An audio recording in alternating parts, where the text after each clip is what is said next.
حیدرآباد شہر کے بازار گھاٹ علاقے میں واقع جامع مسجد بیٹری لائن قبرستان میں تدفین کے لیے ناکافی اراضی کو مد نظر رکھتے ہوئے مسجد کمیٹی اور قبرستان کمیٹی کی جانب سے قبرستان کی توسیع کی جا رہی ہے اور اس میں غسل خانہ بھی تعمیر کیا جا رہا ہے، جبکہ اس قبرستان میں مفت قبر کی جگہ دینے کے علاوہ میت کے غسل کا بھی اہتمام کیا جائے گا۔ انتظامی کمیٹی کے صدر خواجہ نصیر الدین اور کمیٹی ممبر شیخ ریاض نے میڈیا سے بات کرتے ہوئے اس سلسلے میں تفصیلات سے واقف کروایا۔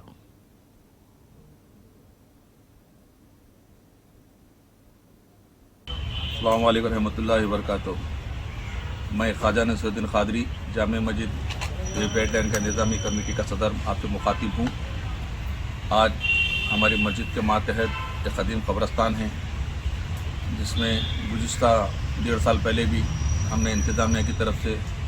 عوام کی سہولت کی خاطر ترقیاتی کام میں پہاڑ پھوڑانے کے لیے 7 لاکھ روپے کا صرفہ کیا تھا، اور اب گزشتہ 1.5 سال سے جو کورونا کی وبا ہونے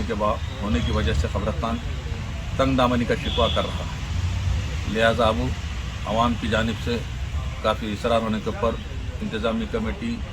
قبرستان میں 10 لاکھ روپے کا ترقیاتی کام انجام دیا جا رہا ہے، جس میں بڑے بڑے چٹان جو ابھی آپ تصویروں میں دیکھیں گے وہ پھوڑا گیا، اور اس وقت اطراف میں جو لائف اسٹائل ناظرین، ہمارے ٹی ٹی وی نیوز کو سبسکرائب کریے، بیل آئیکن کو پریس کریے، شیئر کریے اور لائک کرنا نہ بھولیں، اور کسی ایڈورٹائزمنٹ سے متعلق جانکاری کے لیے ہمارے اس نمبر پر کانٹیکٹ کیجیے۔ ہمارا نمبر ہے 9550102020۔